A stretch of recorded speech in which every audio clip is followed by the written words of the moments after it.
अस्सलामु अलैकुम वरहमतुल्लाहि वबरकातुहू।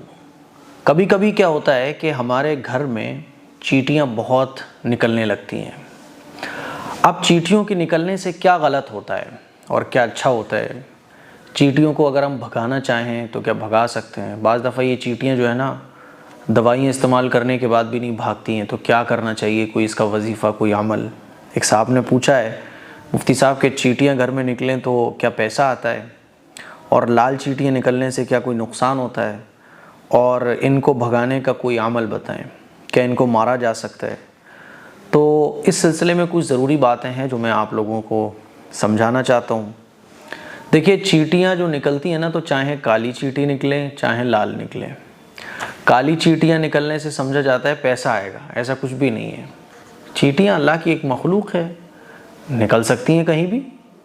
तो ना तो ऐसा है कि काली चींटियों के घर में निकलने से पैसा आता हो, ऐसा कुछ भी नहीं है।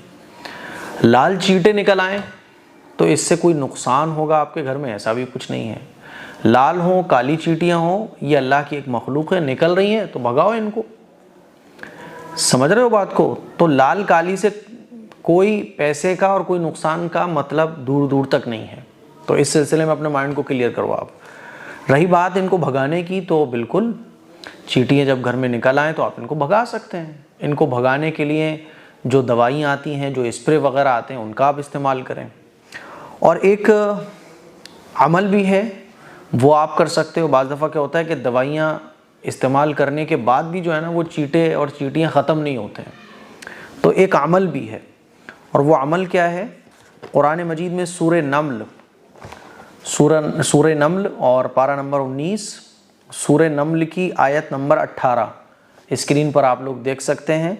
हत्ता इज़ा अतौ अला वादिन नम्ल क़ालत नम्लतुन या अय्युहन नम्ल उदखुलू मसाकिनकुम ला यहतिमन्नकुम सुलैमान व जुनूदुहु व हुम ला यशउरून। इस आयत को आप एक कागज़ पर लिखें और उस कागज़ को लपेट कर तावीज़ बना के, या छोटी सी कोई आप गोली सी बना लें, इसको है ना लपेट कर, या फलीता सा बना लें, और उसको उस सुराख में जहाँ से ये चींटियाँ निकल रही हों, उस सुराख में इस आयत को कागज़ पर लिखकर अंदर डाल दें सुराख के। इंशाअल्लाह सुम्मा इंशाअल्लाह चींटियाँ निकलना बंद हो जाएंगी। और आप ये भी कर सकते हैं कि इस आयत को 11 बार पढ़कर, हत्ता इज़ा अतौ अला वादिन नम्ल, ये जो आयत है, इस आयत को 11 बार पढ़कर पानी पर दम करें, और उस पानी को आप उस सुराख में डाल दें या उस जगह पर डाल दें जहाँ से चींटियाँ निकल रही हैं। तो इंशाअल्लाह चींटियाँ निकलना बंद हो जाएंगी। तो ये तो अमल है। चींटियों को भगाने के जो भी तरीक़े हैं वो आप इख्तियार कीजिए, फिर भी ना भागें तो इस अमल को भी आप कर सकते हैं। हयातुल हैवान में जो एक किताब है, उसके अंदर ये अमल लिखा हुआ है। इंशाअल्लाह सुम्मा इंशाअल्लाह चींटियाँ पर दोबारा नज़र नहीं आएंगी।